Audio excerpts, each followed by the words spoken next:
Hello, Fosdem, and welcome to Scaffolding your own Holochain application in less than 10 minutes. So, as you may know, Holochain is a peer-to-peer application framework, which means that with Holochain, you can build pure peer-to-peer applications. Like if I want to build a decentralized version of Twitter, which is Clutter, actually, in Holochain, there is a project named Clutter. I can build peer-to-peer applications that only run in the computers of the users that are actually running the application. So with Holochain, you can build decentralized networks that can be private, and they can do things like wikis or nodes or even peer-to-peer currencies. There's a lot that you can do with Holochain, which is why I'm excited about this project. So before, it was quite hard to get started with Holochain. There were a lot of overhead issues, boilerplate you needed to write. And this is why we now have a new rapid application development tool, which is what I'm going to be showing you today, from which we can generate a full-blown application and get started as easy as and as quickly as possible. So without further ado, I'm going to share my screen and we are going to start. So the way that you can get started using the tool is just with npm init holochain, right? This is going to download the generator and run it for you. And this is what we get. We get this screen, which is where we configure our application and the way that we want it to work and so on. And then we are going to click Scaffold Hub, and then that's going to generate all the boilerplate for us so that we can get started quickly. To use this scaffolding tool, there are a couple or three concepts that you need to grasp, which is Holochain application, that's an easy one, then DNA, then zones. If you want to learn more in detail about them, you can just click on core concepts and it will give you detailed explanations about those concepts. For now, I'm just going to give you a high-level overview so that you can understand what's going on here. And what I'm going to do is generate a wiki type application. So users can post new wiki pages, and there are some editor roles. Only the editors can edit the pages, and then you will be also able to search by the content of the page, right? So that you can get customized results for your watch. Okay, so application name, I'm going to call it my awesome wiki. There are some UI templates that you can choose from. I'm going to choose Svelte because I like it. And then here, the DNA. So each DNA is like the rules of the game that you're playing. And each DNA will bootstrap its own network, right? So if I have one DNA in my application, that's going to be one network. If I have two DNAs in my application, that's going to be two networks. And in this case, I'm just going to have a main, quote unquote, main DNA, which I'm going to call wiki. And in here, we are going to be storing pages, we are going to be storing roles, basically everything. But then I'm going to have a complementary DNA. Okay, so I'm just adding a new DNA here, which I'm going to call indexer. And this DNA is going to take care about the search functionality, right? So in this DNA, only quote unquote quick and fast, maybe server type nodes are going to be present in here, which are the ones that can have a lot of storage and a lot of bandwidth to serve in search requests, right? Because searching is hard in distributed spaces. So we are going to have some special nodes that are going to be handling that search functionality for us. Okay, so that's for the DNAs. We are not going to need more DNAs than these two for now. I'm going to go back to the wiki one. And in here, we are going to have the pages and the roles, basically. So then we need to define the zones. And you can think of zones as Holochain modules, right? So a DNA is a set of zones, and each zone is meant to be a module that could be reused in different DNAs. So in this case, It's quite easy because in this wiki, we are only going to have some pages and roles, and whoever has some role can edit the page. So I'm going to have the pages zone, right? So here we have only one zone, which is pages. And then I'm going to have also the roles zone, right? So we have two zones, pages and roles. And inside the pages zone, I'm going to have only one entry definition, and an entry is a type of data that is going to be stored in the network. So in this case, the page, right? So if we are going to be storing wiki pages, we need to store a single page and then maybe update it and so on.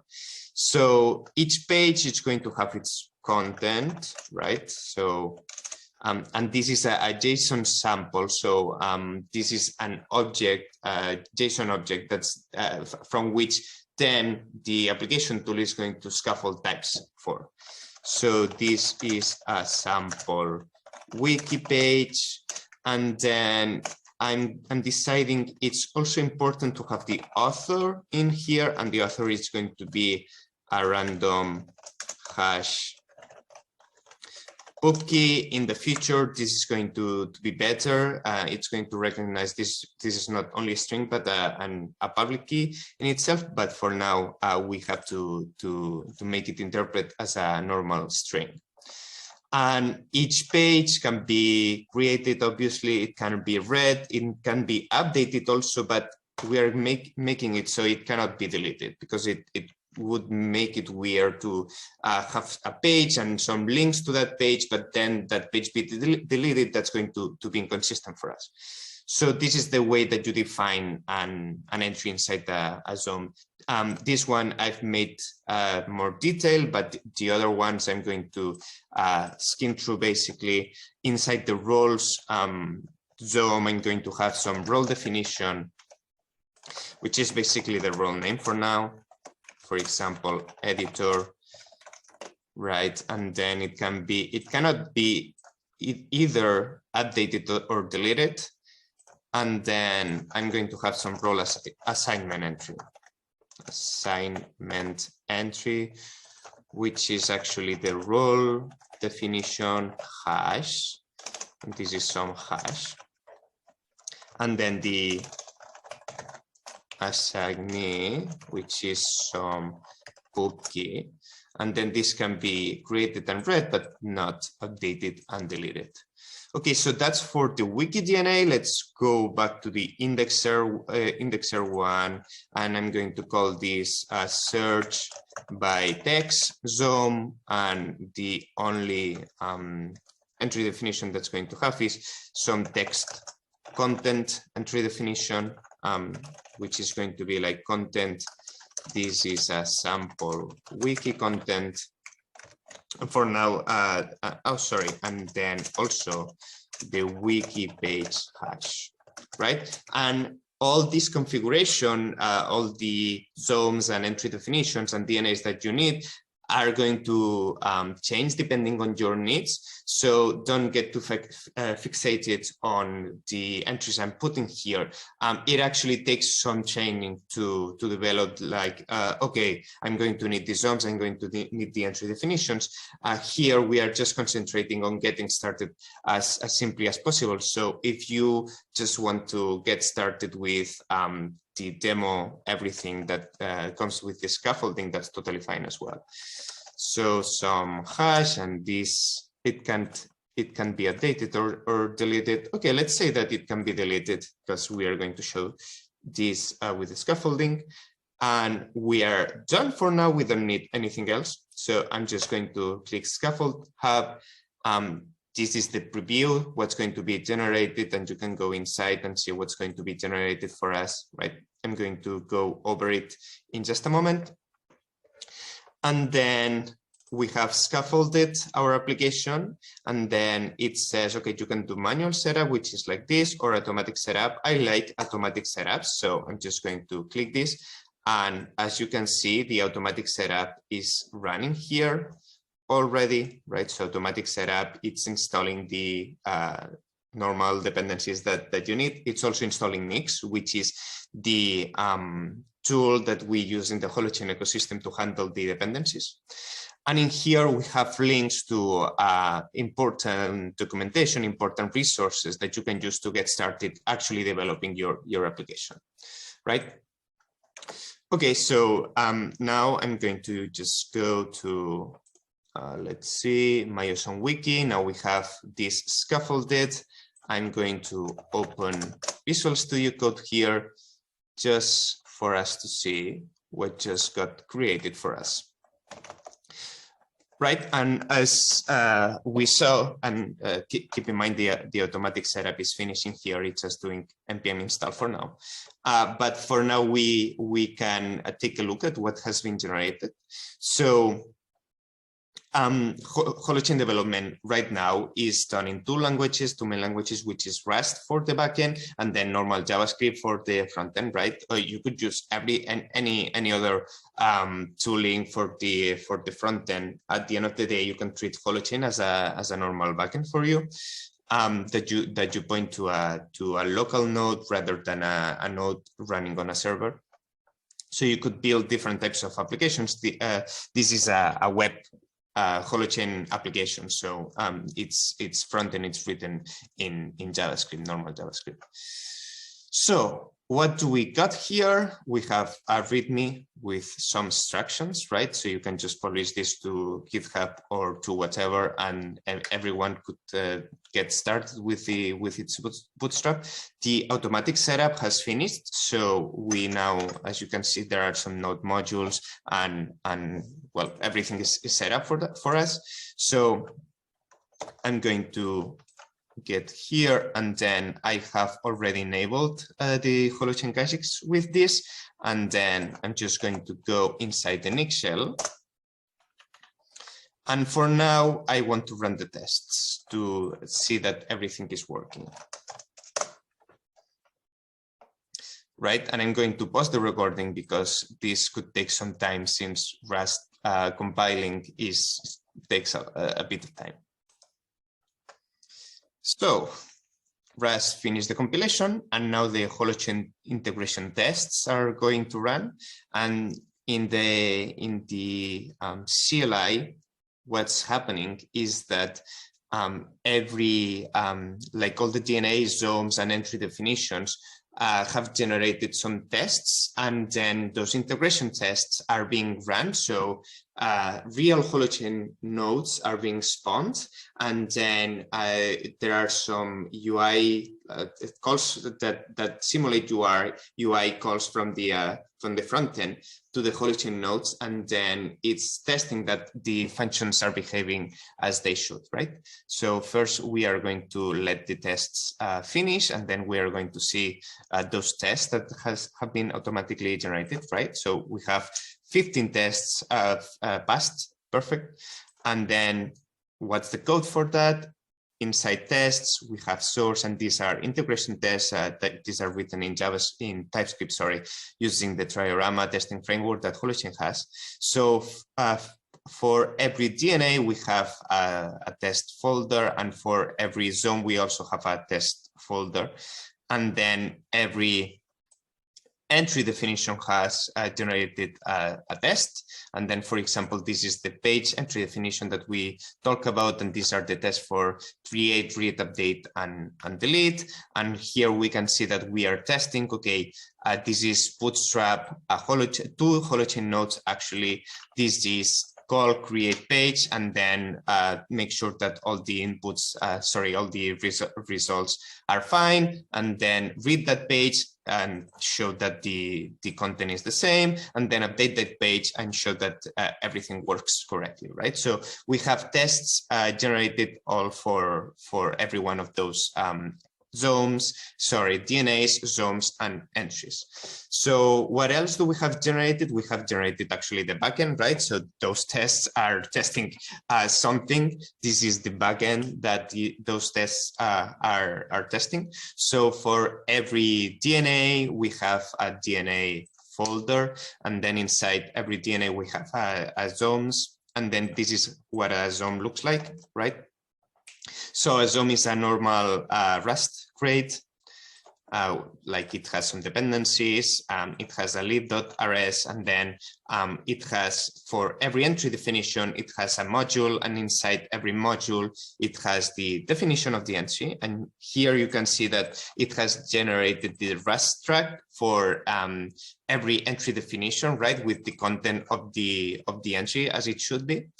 And then it also has the handlers, which is the CRAD handlers for this type of entry that we defined in the scaffolding. So get, this is the read, create, this is the create, update, and we didn't set any delete, so there is no delete in this case.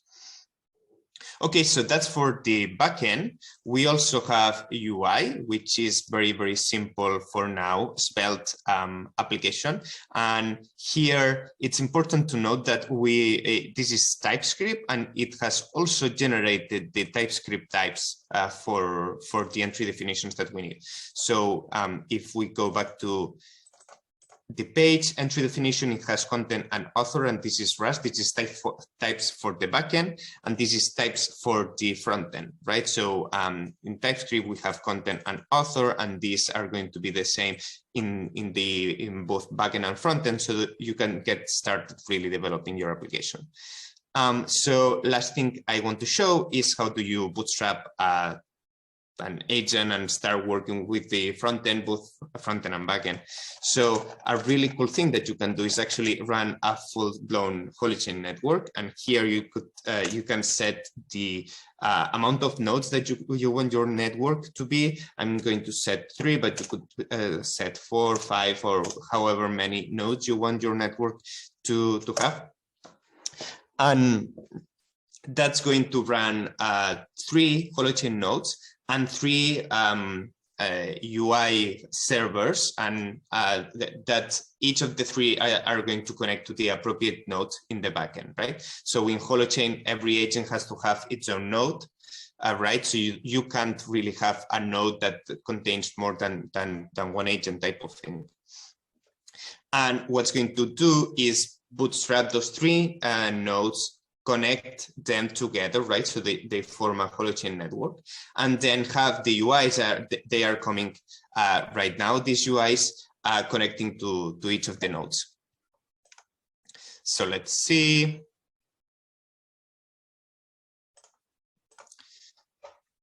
Okay, so I just had to pause for a bit, so it took a bit of more time, but we have it here now.